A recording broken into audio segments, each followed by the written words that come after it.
సంవత్సరాల తరబడి ఎన్ని మందులు వాడినా మీ మోకాల నొప్పులు తగ్గట్లేదా? ప్రాణ పెయిన్ క్లినిక్ లో అత్యాధునిక చికిత్స. ఎన్టీఆర్ జిల్లాలో 2 రోజుల నుంచి కురుస్తున్న భారీ వర్షం అనేది ఒక కుంభవృష్టి కారణంగా మొత్తం మీద మహానగరమైన విజయవాడ మొత్తం వీధులన్నీ కూడా జల దిగ్బంధంలో చిక్కిపోయాయి. ముఖ్యంగా ఎన్నడూ చూడని విధంగా గడిచిన 20 సంవత్సరాలుగా ఎన్నడూ చూడని విధంగా ఎప్పుడో 2004లో చూశారు విజయవాడ ప్రజలు ఈ కృష్ణమ్మ పరవళ్ళు. ఇప్పుడు 20 సంవత్సరాల తర్వాత ఎన్నడూ చూడని విధంగా ఇంత పెద్ద ఎత్తున కృష్ణమ్మ పరవలు మొత్తం కృష్ణా బ్యారేజ్ మొత్తం కూడా ఇలా పొంగి పొల్లుతుంది. సమీపంలోనే రైల్వే ట్రాక్ కూడా కనిపిస్తుంది, రైల్వే బ్రిడ్జ్ కూడా కనిపిస్తుంది కదా. రైల్వే బ్రిడ్జ్ పైకి నీరు పొంగి పొరలే ప్రమాద పరిస్థితి కూడా వచ్చింది. ఇప్పటికే 2వ ప్రమాద హెచ్చరిక కూడా అధికారులు జారీ చేయడం జరిగింది. మొత్తం కూడా ప్రజలను ఎప్పటికప్పుడు అప్రమత్తం చేస్తున్నారు. మొత్తం కూడా అయితే కృష్ణమ్మ పర్వలను చూడడానికి ఇక్కడికి ఈ సమీప ప్రాంతం ఏంటంటే దుర్గా గుడి వద్ద సమీపంలో ఉన్న తమ పాదాలు ఎంతమంది ఇక్కడ చూడడానికి తరలి వచ్చారు. యువకులంతా కూడా ఇక్కడ తరలి వచ్చారు. మొత్తం కూడా తమ వీడియోలలో ఆ జల ప్రవాహాన్ని కూడా చిత్రీకరిస్తున్నారు. ఎందుకంటే మనం ఎప్పుడు ఇటువైపు వచ్చినా కూడా ఇసుక మేటలు తప్పితే జల ప్రవాహము ఇటీవల కాలంలో ఎప్పుడు కూడా కనిపించలేదు. అయితే ఇప్పుడు 20 సంవత్సరాల తర్వాత ఇంత పెద్ద ఎత్తున వరద ఉధృతి దాదాపు 22 సెంటీమీటర్ల వర్షపాతం నమోదు కావడంతో ఈ స్థాయిలో వరద ఉధృతి వచ్చిందని చెప్పవచ్చు.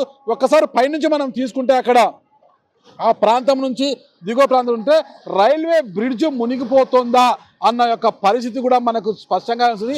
ఇలాగే మరో 2 రోజులు మాత్రం వర్షం కురిసి వరద ఉధృతి పెరిగితే మాత్రము రైల్వే బ్రిడ్జ్ పైనుంచి నీళ్లు పారే అవకాశాలు కూడా ఉన్నట్లు అధికారులు చెబుతున్నారు. అయితే మరి ఇప్పుడిప్పుడే వర్షం తగ్గుతోంది.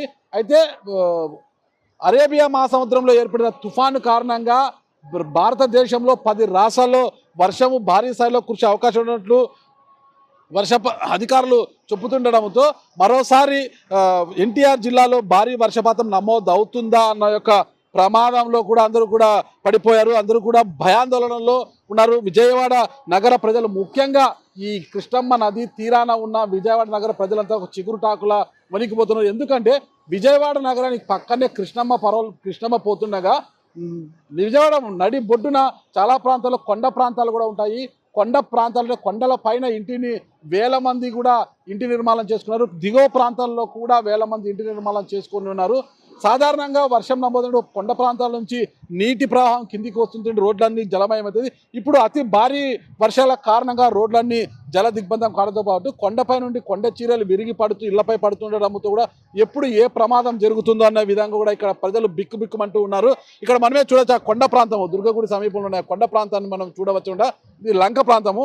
అక్కడంతా కూడా కొండ ప్రాంతాన్ని ఉన్న దిగువన ఎన్ని ఇల్లులు ఉన్నాయి. ఇదే వరద ఉధృతి ఇంకా మరింత పెరిగితే ఆ ప్రాంతం అంతా కూడా మునిగిపోయే ప్రమాదం కూడా మనకు స్పష్టంగా కనిపిస్తోంది. అయితే ఈ 2 రోజుల్లో వరద ఉధృతి తగ్గే అవకాశం ఉందని నీటినంతా కూడా ఎక్కడికక్కడ కాలాల్లోకి పంపించి రోడ్లన్నీ కూడా క్లియర్ చేస్తామని అధికారులు ఇప్పటికే స్పష్టం చేశారు. మరోవైపు రాష్ట్ర ముఖ్యమంత్రి నారా చంద్రబాబు నాయుడు గారు అహర్నిశలు శ్రమిస్తూ కూడా కంట్రోల్ రూమ్లో కూర్చొని ఎప్పటికప్పుడు ప్రజలకు సహాయ సహకారాలు అందించే విధంగా అధికారులు అప్రమత్తం చేశారు. పౌర సరఫరాల శాఖ నుంచి నష్టపోయిన ప్రాంతాల్లో జల దిగ్బంధంలో ఉన్న ప్రాంతాల అన్నింటిలో కూడా ప్రజలకు నిత్యావసర సరుకులు అందించే ఏర్పాట్లు కూడా చేశారు మొత్తం కూడా.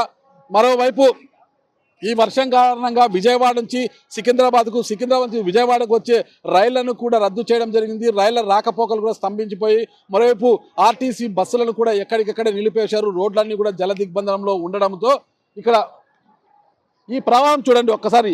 ఈ మెటికల పైకి ఎప్పుడు కూడా దిగువనే కనిపిస్తుంది. అక్కడంతా కూడా ప్రస్తుతం ఈ ప్రవాహం మెటికల పైకి వస్తుంది, దూకుతోంది, నీళ్లు పైకి దూకుతోంది అన్నమాట. అంటే ఈ 2 రోజుల వరద ఉధృతి తగ్గపోతే ఈ స్టెప్స్ కూడా మునిగిపోయే ప్రమాదం అయితే మనకు స్పష్టంగా కనిపిస్తుంది. మరి చూసాం దుర్గమ్మ పాదాల చెంతన పాడే కృష్ణమ్మ ఉగ్రరూపం దాల్చకుండా ఆ దుర్గమ్మ చల్లగా చూడాలనేసి విజయవాడ నగర ప్రజలంతా కూడా కోరుకుంటున్నారు. మరి చూద్దాం ఈ 2 రోజుల్లో ఏం జరగబోతుంది. 2వ ప్రమాద హెచ్చరిక జారీ చేసినప్పటి నుంచి కూడా ముఖ్యంగా విజయవాడ నగర ప్రజలు ఒక చిగురుటాల్లో వణిపోతూ బిక్కుమంటూ జీవనం గడే పరిస్థితి ఉంది. చూద్దాం మరి ఈ 2 రోజుల్లో ఏం జరగబోతుంది.